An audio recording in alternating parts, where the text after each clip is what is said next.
Welcome to Connections. I'm your host, April Healy. I'm sitting with my wonderful, amazing friend, Zach Aten, and third-year staff member. Hi, Zach. Welcome. Hey, how are you? Good. How are you? I'm great. Good. Well, welcome. Thanks. I'm glad you're here.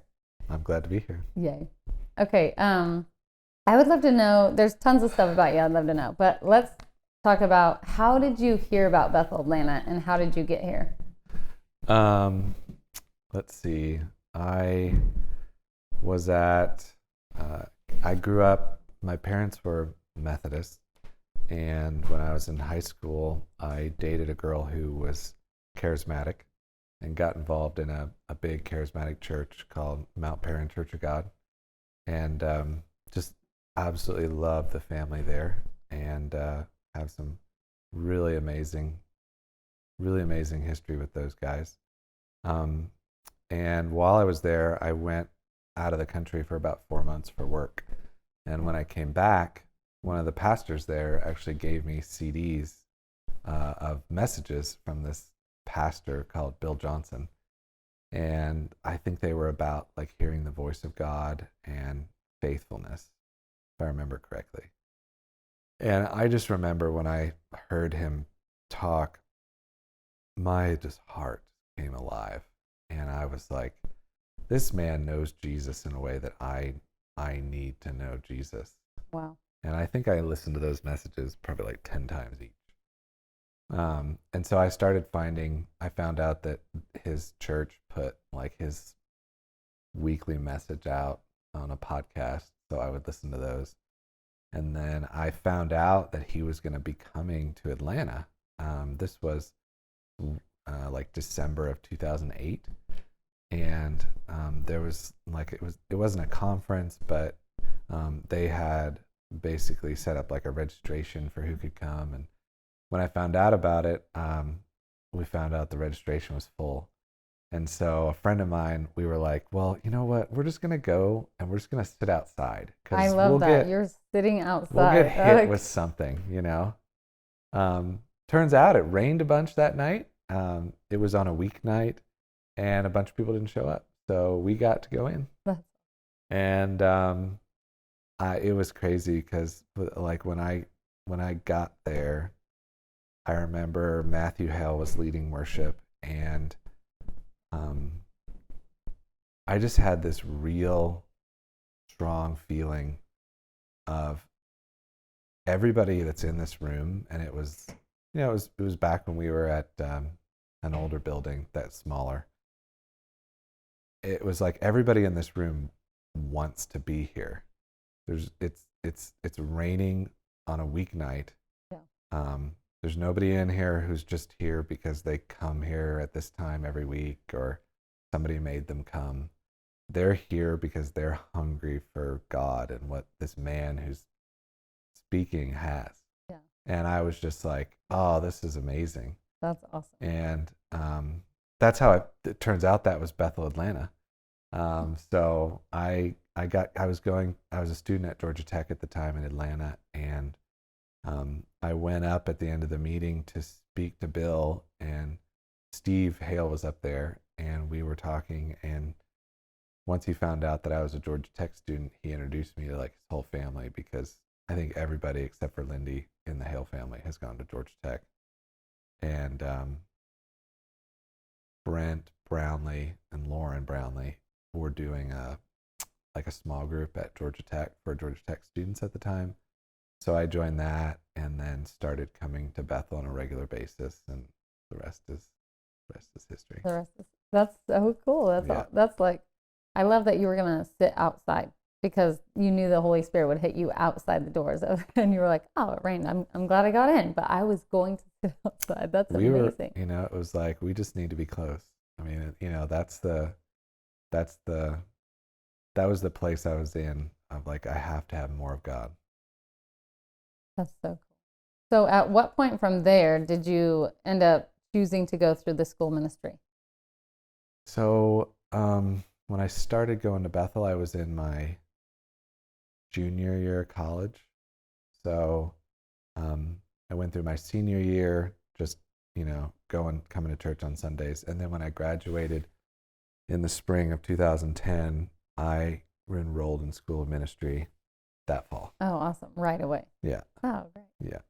So when you were in school, what was one of your greatest transformational moments? I feel like all of first year I was just in this like mouth dropped wide open like the entire time. Like the Lord was just, it was like every single night I was just getting blown away by some new way of thinking about him or about myself. Or one of the things that really stands out to me though is actually the very first message that I heard at School of Ministry, which was at orientation for first year. Whoa. And it was Steve Hale, and he gave a message basically of, you're going to get everything out of this year that you want to get. In other words, like if you come hungry every single night, if you come ready to get filled up, God's going to show up and he's going to do that for you. And if you refuse to be offended or to get frustrated when a leader like walks by you and doesn't say hi to you, Yeah. If you will make a conscious choice to not allow anything to get between you and what God has for you in this season, you're going to get everything that you possibly can out of this. And I remember hearing that, and I was just like, all right, that's going to set the tone for everything that I do. And it makes a huge difference, because, you know, at the end of the day, it's like, I'm showing up here, and no matter what happens, like God is going to show up. Yeah. That's so. Yeah. Yeah. That's like such a beautiful standard to set. Yeah. Set like your life on when you go to school.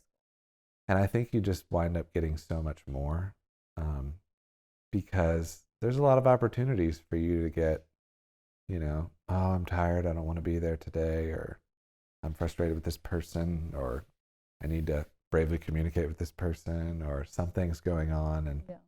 you know, it's just having that value for, I'm here to experience everything that God has for me, and I'm not going to let anything stand in the way of that. Yeah. Not me or not anybody else. Yeah.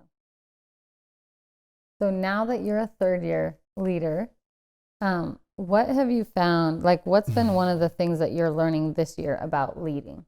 Yeah. So this is like the first time that I've ever led in this type of a setting, like a church setting or a school ministry setting. And I've actually been kind of playing around with, you know, what does that look like for me? Like, what's it look like for me to lead a small group, or to teach, or to just be a leader and like be a father in this environment, which has been fun. I'm by nature, I like to prepare, and then just go with whatever God's doing. So it's almost like I love to get really prepared, but then I also just like to kind of sit in the flow of what God's doing. Yeah. And one of the things that I found is that I found that I'm starting to change the way that I think about how I teach, or how I give away like revelation or something like that. And what I'm finding is that a lot of times now I still like to do a lot of preparation, but I have a much higher value for maybe not spending as much time like getting prepared for a message, but spending more time investing in myself. Wow. Right. That's awesome. And I don't speak on a regular basis, so it's not like I'm speaking on Sunday mornings every Sunday or something like that. Yeah. It's more of what I have to give out, or I'm going to have more to give out if I'm constantly focusing on my own growth. You know? Yeah. It's like, if I've already got fruit growing in my life, it's much easier to just pass that out to people than to go and to try to like learn something new to then give to somebody. I'm not sure if I'm explaining this right. I think, yeah, you're doing it great. I feel like it's like if I focus on being proactively engaged with what God's doing in my life and what he's teaching me and pushing into that, I have a lot more like right now fruit to give away to people than if I just kind of like try to decide on something to teach about. Yeah. Which I mean, I can do that, but I feel like it's been more powerful when I just kind of break off a piece of what's going on in my own life right now. Yeah, I love that, because then Jesus is talking to you about you, and you're just like, here's a piece of what I learned. Yeah. So I love that. That's awesome, Zach. Yeah. Well, Zach, thanks for joining us. I loved having you. Again, you are amazing and brilliant and having lots of revelation, and we love hearing all about it. Thank you. It's my pleasure to be here. And you guys, thanks so much for joining us. We also loved having you, and come back next time.